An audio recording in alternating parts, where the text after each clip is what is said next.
5 common mistake you should avoid in your C exams. അപ്പോൾ നമ്മളുടെ പുതിയ എക്സാം പാറ്റേൺ ഒക്കെ വരുമ്പം നിങ്ങൾ ശ്രദ്ധിക്കേണ്ട കുറച്ച് കാര്യങ്ങളാണ് പറയുന്നത്. ഒന്ന്, നമുക്ക് 30% MCQ ക്വസ്റ്റ്യൻസ് ഉണ്ട്. MCQ ക്വസ്റ്റ്യൻസിൻ്റെ ക്വസ്റ്റ്യൻ പേപ്പർ നമുക്ക് തിരിച്ചു കൊണ്ടുപോകാൻ പറ്റുന്നതല്ല. അപ്പം അത് കൃത്യമായിട്ടും എക്സാമിനറെ ഏൽപ്പിക്കാനായിട്ട് ശ്രദ്ധിക്കുക. സെക്കൻഡ്ലി, MCQവിൻ്റെ ആൻസർ നിങ്ങൾ എഴുതേണ്ടത് സാധാരണ പേപ്പറിലല്ല, OMRൻ്റെ സെപ്പറേറ്റ് ഷീറ്റ് അവർ തരുന്നുണ്ടാവും. അതിലാണ് നമ്മളുടെ ആൻസർ എഴുതേണ്ടത്. അത് മാത്രമേ വാല്യൂ ചെയ്യുള്ളൂ. അപ്പോൾ ആ കാര്യം നിങ്ങളൊന്ന് ശ്രദ്ധിക്കണം. മൂന്നാമത്തെ പോയിന്റ്, നമുക്ക് MCQ ക്വസ്റ്റ്യൻസിന് ഒന്നിനും റീസണിങ് ആവശ്യമില്ല.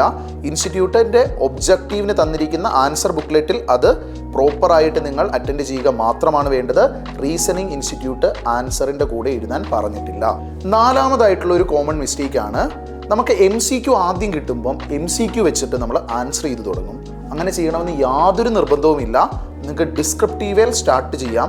അക്കൗണ്ട്സ്, കോസ്റ്റിംഗ് പോലുള്ള പ്രോബ്ലം പേപ്പറുകളിൽ നിങ്ങൾ ഡിസ്ക്രിപ്റ്റീവിൻ്റെ 1-2 ക്വസ്റ്റ്യൻസ് അറ്റൻഡ് ചെയ്തിട്ടേ MCQയിലേക്ക് വരാവുള്ളൂ. മിക്കവാറും വരുന്ന MCQ ക്വസ്റ്റ്യൻസ് അത് നല്ല ലെങ്തിയാണ്. അപ്പോൾ ആ ഒരു കാര്യം നിങ്ങൾ ശ്രദ്ധിക്കും. അഞ്ചാമതായിട്ട് കണ്ടിട്ടുള്ള ഒരു മിസ്റ്റേക്കാണ്, DT IDT പേപ്പർ ഇൻ്റർമീഡിയറ്റ് ലെവലിലൊക്കെ ഒറ്റ പേപ്പറാണ്.